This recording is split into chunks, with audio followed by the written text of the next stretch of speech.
Só com o cupom FBUTEC você ganha até R$100 de bônus para apostar na KTO. Tá esperando o quê? Link na descrição. Como que você começou nessa questão política? Quando que você falou, cara, eu preciso ir por esse caminho, eu preciso de repente ser um dos expoentes com a imagem que eu tenho, com a força que eu tenho para poder tentar combater a desigualdade, enfim. Quando foi que deu isso? É um compromisso que eu tenho com meu pai, com a minha mãe, com os meus irmãos todos que trabalharam nas indústrias Votorantim, na fiação, na tecelagem, com o cabelo tudo cheio de algodão.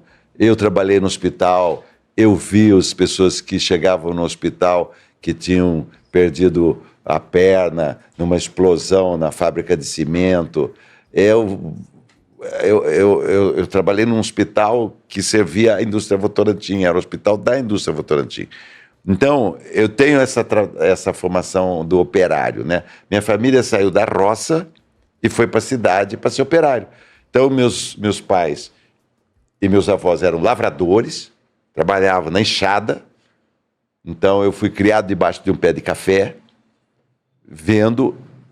morrendo de medo de ser mordido de cobra e tal. Aí faz a transição para a cidade. A cidade é o clássico, trabalhar nas fábricas. Terceira turma, sabe que tem fábrica que funcionava 3 turmas. Meus irmãos trabalhavam às vezes na terceira turma. Tive irmão que trabalhava de manhã num emprego, de tarde do outro, de noite no outro, e de fim de semana ainda criava pouco para sobreviver. Então, eu estava no ginásio e começou que as músicas do Geraldo Vandré, a ditadura braba, comendo solta, notícias de que coisas estavam acontecendo, pessoas estavam sendo mortas. Isso tudo, eu poderia ter ido, digamos, para a luta armada, se eu tivesse alguém que me cooptasse ali, que me puxasse para...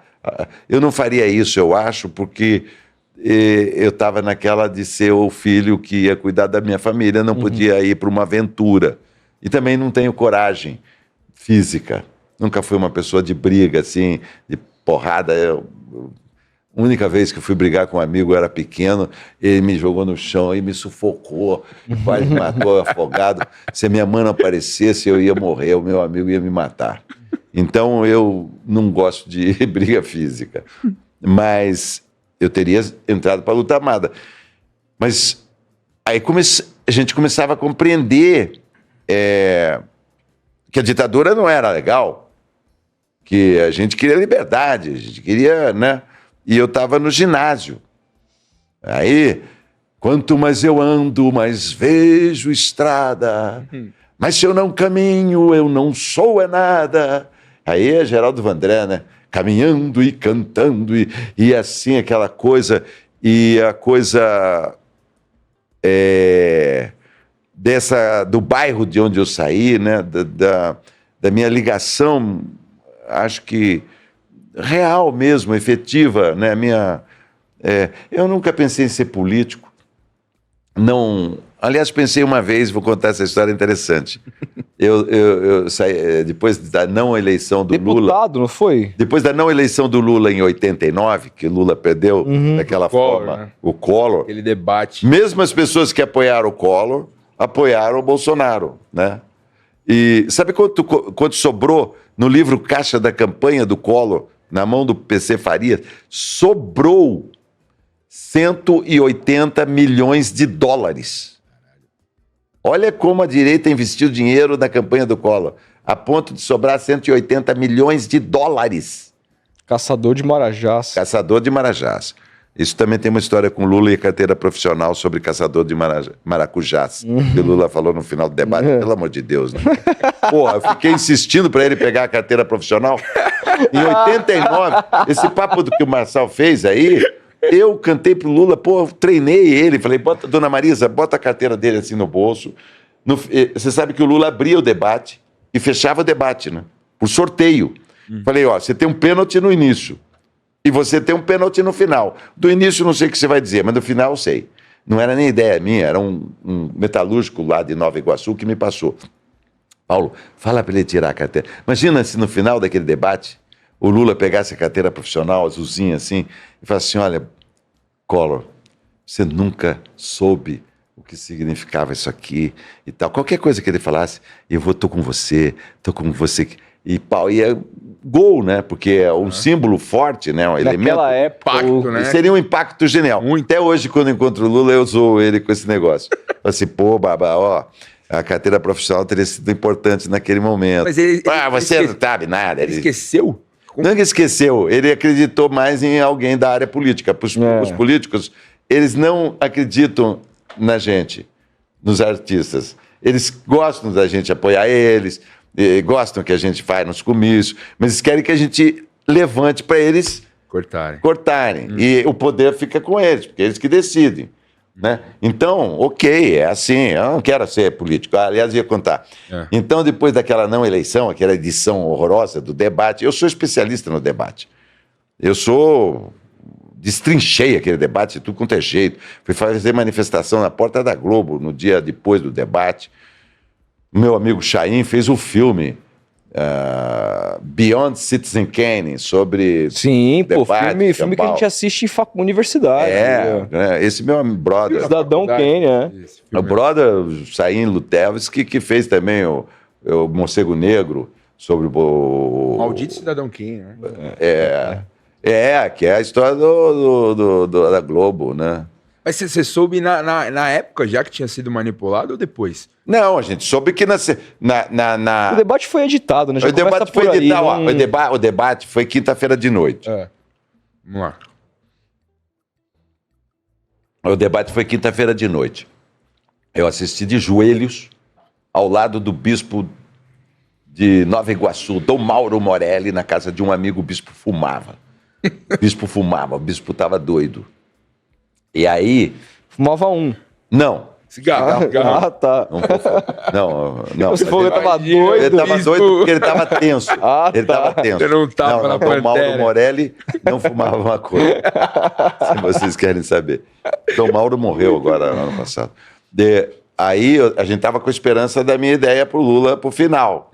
Para ele marcar o gol no final. Lula estava um pouco tenso. Tá. Porque Collor tinha algumas coisas, pastas, dizendo que tinha um aparelho de som. Ele foi com as pastas, é verdade. E 2 dias antes, tinha aparecido a propaganda que uma ex-mulher dele, mãe da filha dele, da Lurian, apareceu dizendo que ele tinha sugerido a ela que fizesse aborto. Ela tinha sido comprada pelo Collor para aparecer na campanha do Collor, dizendo que o Lula tinha tentado forçar ela a fazer um aborto. Isso foi uma paulada, isso foi terça-feira. Eu fui com o Lula nessa terça-feira, nós fomos de aviãozinho, estava Lucélia Santos, eu, Dona Marisa e Lula. E um assessor do Lula. Isso era fake news. O quê? Essa informação de que o Lula havia forçado ela a fazer um aborto. Não, isso era ela recebeu 30 mil para falar isso. A filha do Lula falou, não, eu amo o meu pai. Né? Pode ser até que o Lula tenha conversado com ela lá atrás sobre isso. Porque claro, uma conversa casal normal. pode conversar sobre isso, não é crime. Bom, mas ele não forçou ela a fazer nada, tanto que ela teve. Ou seja, a fake news já existia no final dos anos 80. Gente, a fake news sempre existiu. Sempre existiu. Mas essa campanha, a gente podia ficar falando dias aqui sobre essa campanha, mas eu tinha um outro assunto aí. O deputado. Deputado o quê? Você vereador. Então, aí eu tive uma atuação muito forte naquela campanha. Eu fiz a chamada final o momento final da campanha do PT, apareceu eu, falando da minha família, que tinha não sei quantos filhos, tudo isso contei para vocês. Um jornalista, Augusto Nunes, dou nome aos bois. Nossa, merda. Esse cara estava trabalhando no Estadão. Esse é esgoto do jornalismo. Ele estava trabalhando no Estadão, disse que foi um cara incrível, para você saber. Eu conheço colegas dele, da época antiga, que achava ele do caralho. Ele era um cara incrível. As pessoas piram. Ele era muito legal. Eu não vou falar o nome das pessoas que dizem que ele era legal, mas eu faço parte de uns grupos que tem velhos jornalistas que dizem que ele era um cara normal. Depois ele virou isso. Ele não era esse cara que... Não, ele virou isso. Virou um reaça. Ele virou um cara de quinta categoria. Agora, já em 89 ele era, porque quando eu dei o depoimento que a minha família era pobre, alguém de Sorocaba avisou ele, ou o Estadão, que a Beth não era pobre em Sorocaba, só que eles confundiram. A minha família Beth era italiana. Eles confundiram com uma família Beth que era libanesa. E eles queriam desautorizar o meu depoimento na campanha do Lula, dizendo que era fajuto. Então eles ficaram assanhados para mostrar que eu estava mentiroso. Só que eu deixei eles criarem essa ilusão. Não, naquela época era telefone. Eu não atendi a sucursal do Rio, eu não atendi a sucursal de Sorocaba, eu não atendi a sucursal a Central de São Paulo. Aí eles começaram a achar que eles iam me desmontar. Mas eu sabia que eu tinha razão, eu sabia qual era deles. Uhum. Aí finalmente mandaram em Sorocaba, na casa do meu pai e da minha mãe, e viram a minha casa. E perceberam que era aquilo mesmo. Minha mãe falou, eu ajoelho no chão e rezo pro barbudo. Minha mãe falava.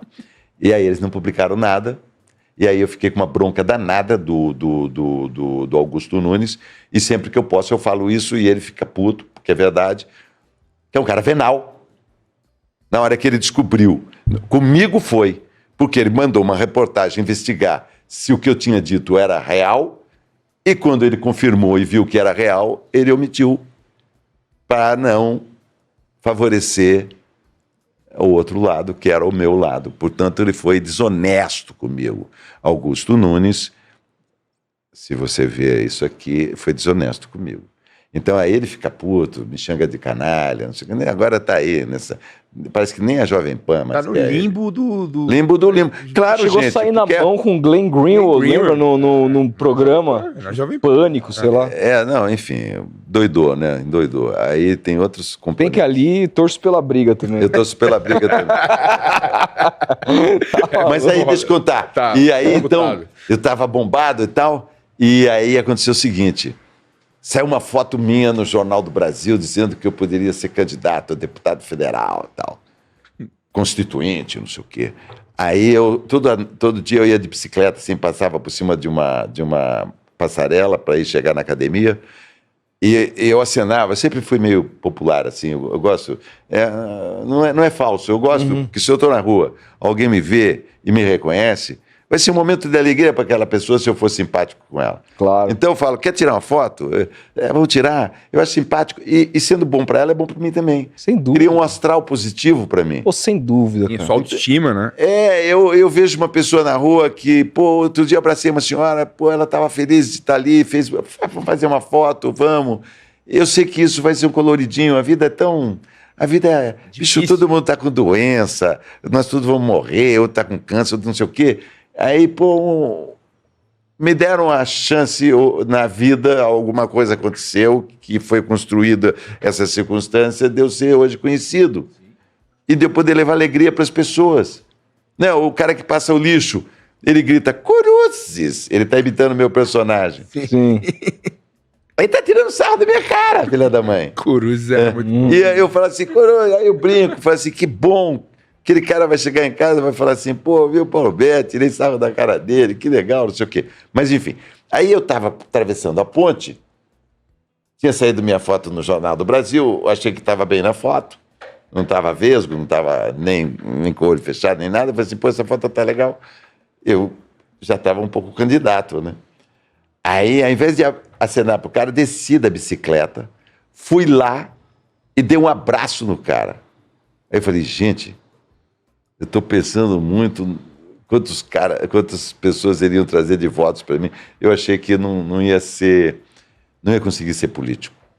Então hoje eu faço isso e tento convencer o cara a votar na esquerda, mas não em mim, no projeto e tal. É isso que é a vida, né?